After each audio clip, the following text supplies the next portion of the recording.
Welcome to the Independent School Podcast. This is the place for senior school leaders to discover innovative ideas and actionable tips that are going to help to strengthen their school's income streams and secure its future. My name's Juliette Corbett, and I'm a consultant, speaker and facilitator specialising in independent schools. So thanks for joining me today, and let's get started on this week's episode.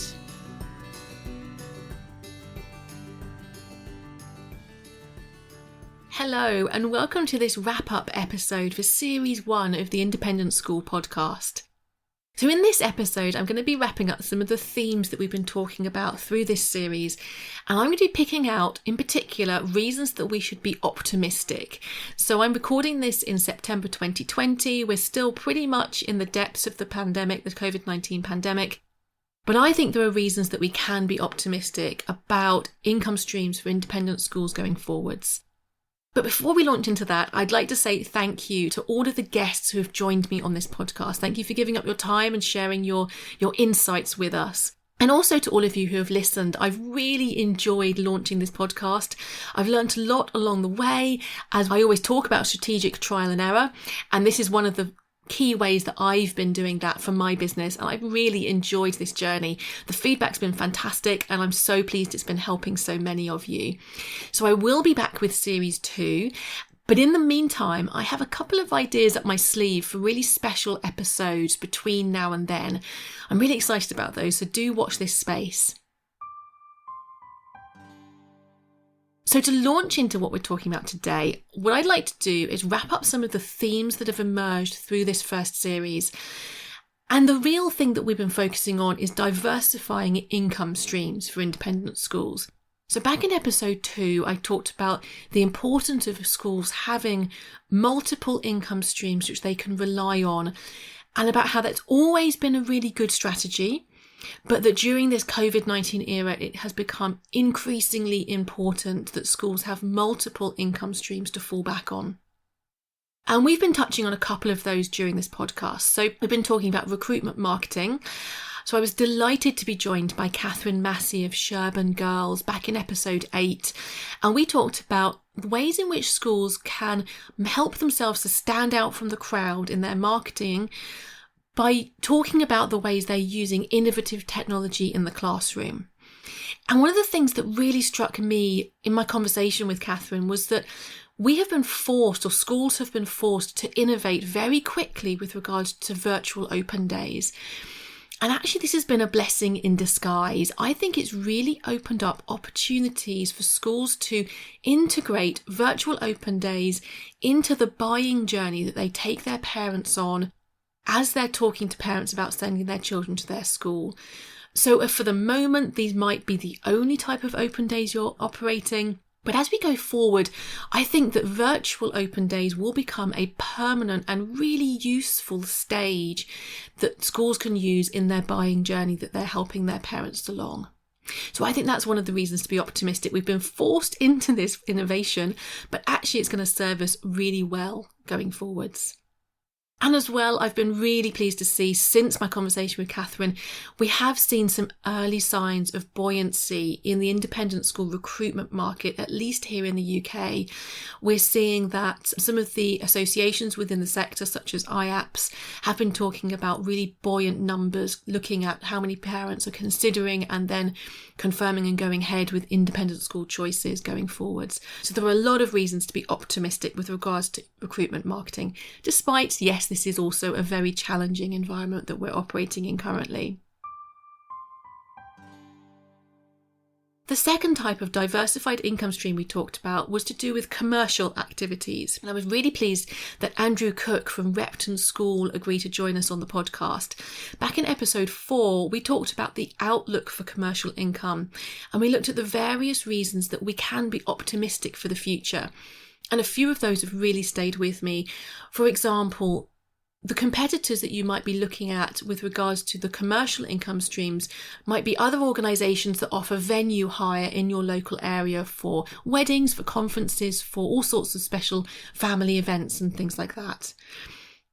And schools really do have an advantage compared to some of these other venues. Buyers are looking at the moment for some certainty going forward. So they're looking for flexible payment options, flexible terms and conditions, so that if government guidelines change, if the situation changes, they're unable to hold a future event, then they're able to postpone or cancel. So they're looking for that in their terms and conditions. But they are also looking for organisations that they have real trust in, that they know that they're going to be around in a couple of years' time. It's all very well having flexible terms and conditions, but if you don't trust that the organisation you're giving your money to is going to actually exist and has not gone bankrupt in the year's time, whenever your event's going to happen in the future, it's going to make buyers really nervous. So the reputations that independent schools have for stability, for concrete balance sheets, for the idea that they're not going to be going under left, right and centre, can be a real advantage in the competitive environment of venue hire. So as that kind of event starts to pick up again, I think there's a real reason to be optimistic that independent schools can come out the other side of this looking really, really positive about that income stream. And the third diversified income stream that we were looking at was fundraising. Now, we did a total of 5 episodes during this series on fundraising, and that's because it's one of the areas that I'm most passionate about.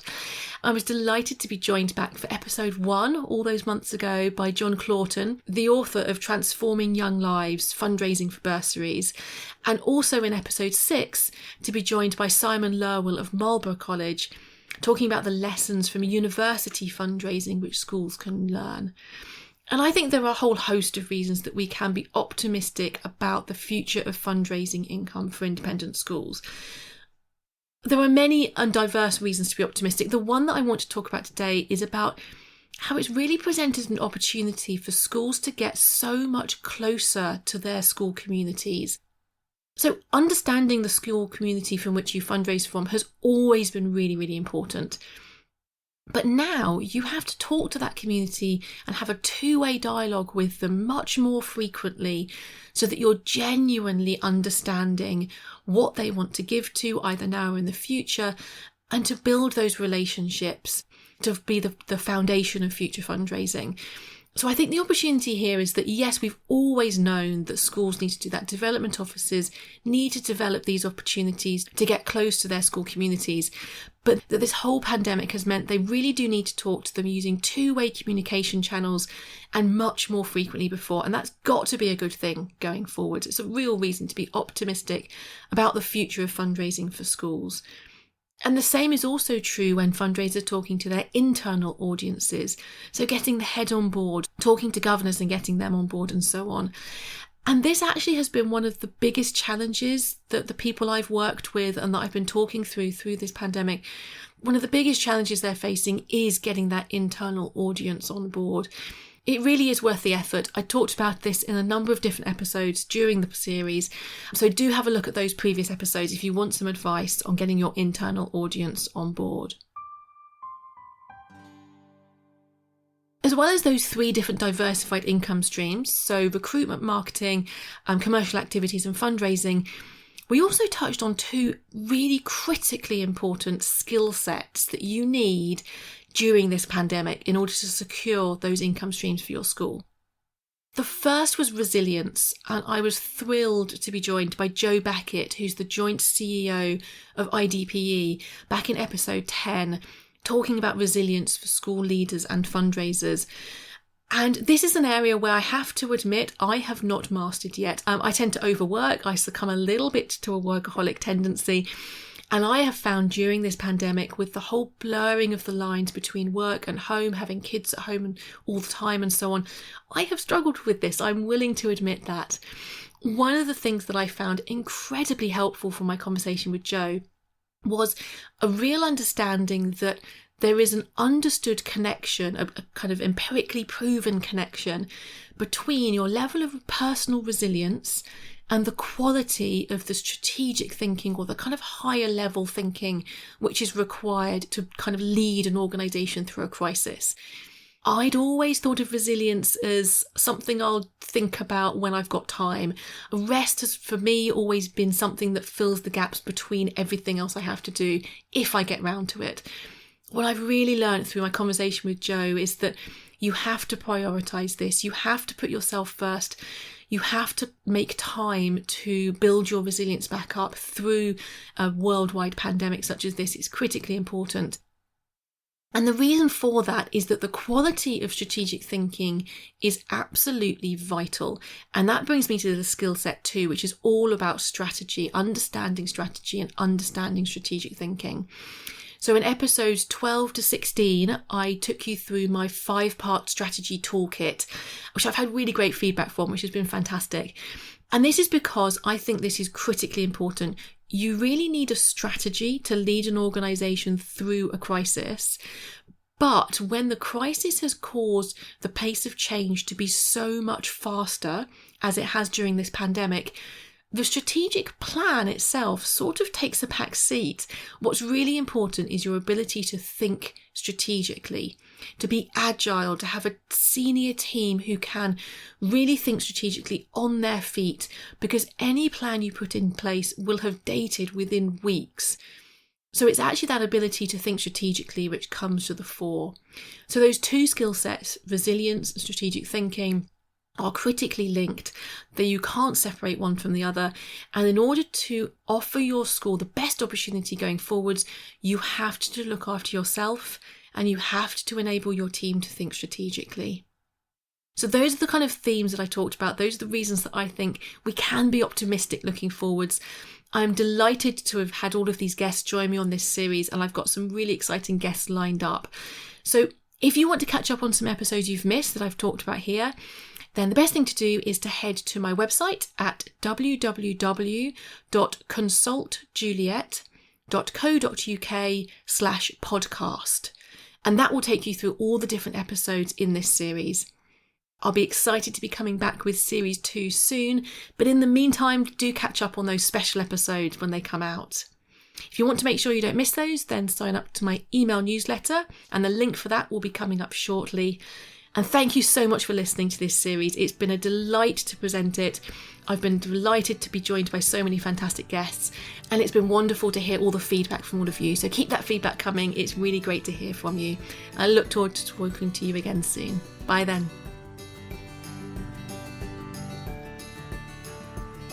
So that's it for today, and thanks for listening to the Independent School Podcast. If you want to make sure that you don't miss out on future episodes, you can sign up for my newsletter at www.consultjuliet.co.uk/sign up. There you can also explore the various ways that I help independent schools to strengthen their income streams and secure their future. Fantastic. See you next time then.